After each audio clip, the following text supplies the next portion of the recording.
दोस्तों, पिछली 3 कड़ियों में आप प्राचीन तमिल प्रदेश के ऐतिहासिक बंदरगाह नगर पुंपुहार के बारे में बहुत कुछ जान चुके हैं।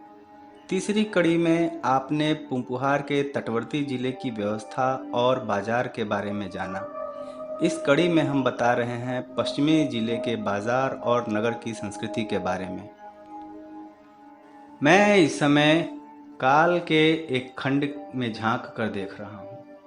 यह जानने की कोशिश कर रहा हूँ कि एक महान सभ्यता में एक महान नगर को किस तरह बसाया गया था।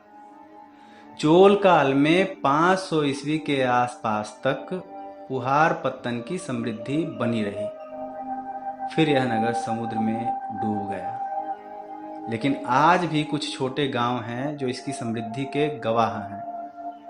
तमिलनाडु के नागपट्टिनम जिले में सयावनम छायावनेश्वरर मंदिर, मेला पेरुमपल्लम मंदिर, किलैयूर वनगिरी तथा पुंपुहार में पल्लवनेश्वरर और किला पेरुमपल्लम मंदिर उसी प्राचीन नगर के नश्वर अवशेष हैं।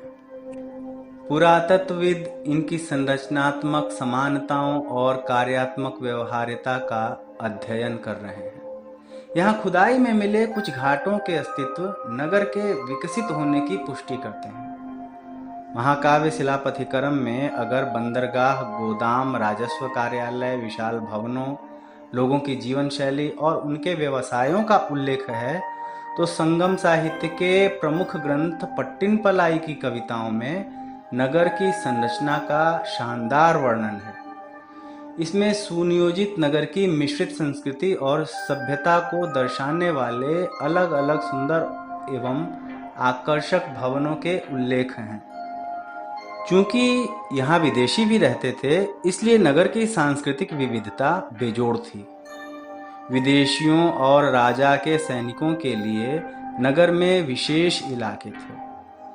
पुंपुहार के पश्चिमी जिला पट्टिनपक्कम में राजा का महल था। कहते हैं कि सुंदर बगीचों से घिरा यह महल सोने से मढ़ा हुआ था, लेकिन यह किस स्थान पर था और अब कहाँ है, आज तक इसका पता नहीं लगाया जा सका है। इस जिले की गलियों में बड़े व्यापारी, ब्राह्मण, पुरोहित, कुलीन, चावल व्यापारी, किसान, ज्योतिषी और आयुर्वेद चिकित्सक रहते थे। महल के पश्चिमी भाग के समानांतर गलियों में जौहरी, महल के पास वाली गलियों में नर्तक, नृत्यांगनाओं के रहने की व्यवस्था थी। उनकी बगल वाली गलियों में रसोइये, संगीतकार और सेना के अधिकारी रहते थे। इसके बाद की गलियों में शाही घराने के नौकर और अलग अलग क्वार्टरों में घोड़ों और हाथियों के प्रशिक्षक रहते थे। सबसे अंत में एक विशाल मैदान था जिसमें सेना के घोड़ों और हाथियों को प्रशिक्षित किया जाता था। प्राचीन ग्रीस, रोम, मिस्र, अफ्रीका, श्रीलंका, चीन सहित दक्षिण पूर्व एशिया तथा दूर दराज के पूर्वी एशियाई देशों के साथ पुंपुहार के व्यापारिक संबंध थे। रेशम और मोती खरीदने के लिए रोम, यूनान और मिस्र से व्यापारी आते थे। पट्टिनपक्कम में शिपयार्ड और गोदाम भी थे, जहां विदेशों से लाए जाने वाले मालों को रखा जाता था। मणिग्राम पुंपुहार का एक उपनगरीय गांव था जहां अमीर व्यापारी रहते थे। ये व्यापारी जब बड़े नावों से बहुमूल्य रत्न और रत्न बेचने ताकुआपा, जो आज का थाईलैंड है, वहां जाते थे, तो सेना मुका यानी समुद्री डाकुओं से उनकी रक्षा के लिए नौसैनिक भी साथ जाते थे। चोल राजाओं के पास विशाल नौसैनिक बेड़ा था। पुंपुहार में काफी संख्या में उद्योग भी थे। इनमें जहाज निर्माण उद्योग प्रमुख था। बंदरगाह राजधानी होने के कारण नगर से बड़े बड़े जहाजों से माल निर्यात होता था। प्राचीन तमिलों का मुख्य पेशा कृषि था। किसानों को मिट्टी की पहचान थी, इसलिए वे विविध प्रकार की फसलें उगाते थे। फसलों की गुणवत्ता भी अच्छी होती थी, क्योंकि हर क्षेत्र में सिंचाई की पर्याप्त व्यवस्था थी। उपज की दृष्टि से समूचे तमिल क्षेत्र को 5 भागों में बांटा गया था। ये थे मारुतम, जहां प्रचुर मात्रा में पानी था।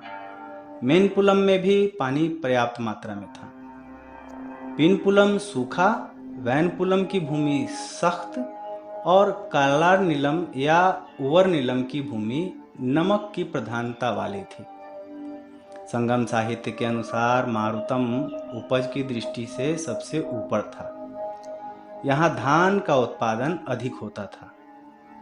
मेनपुलम में विविध फसलें उगाई जाती थीं और उत्पादन भी बहुत अच्छा था। पिनपुलम में केवल सूखी फसलें होती थी क्योंकि सिंचाई की सुविधा सीमित थी। उसी तरह वैनपुलम में सीमित फसलें, जबकि कालार नीलम क्षेत्र खेती के लिए उपयुक्त नहीं था। कुल मिलाकर प्राचीन तमिल प्रदेश में धान, गन्ना, बाजरा, काली मिर्च, विभिन्न प्रकार की दालें, नारियल, बीन्स, कपास, केला, इमली और चंदन की लकड़ी का उत्पादन होता था। किसानों के पास खेती के उन्नत औजार थे। चूंकि तमिल क्षेत्र के दूसरे हिस्सों में 12मासी नदियां नहीं थी, इसलिए जल भंडारण पर बहुत अधिक ध्यान दिया गया। कुएं, तालाब और झीलें खुदवाने के साथ जल भंडारण के लिए टंकियां और डैम भी बनवाए गए। पानी की बर्बादी रोकने के लिए सतही सिंचाई, छिड़काव प्रणाली, बूंद बूंद सिंचाई जैसी उन्नत तकनीकें भी प्रचलन में थीं। चोल शासकों की सोच विकसित थी।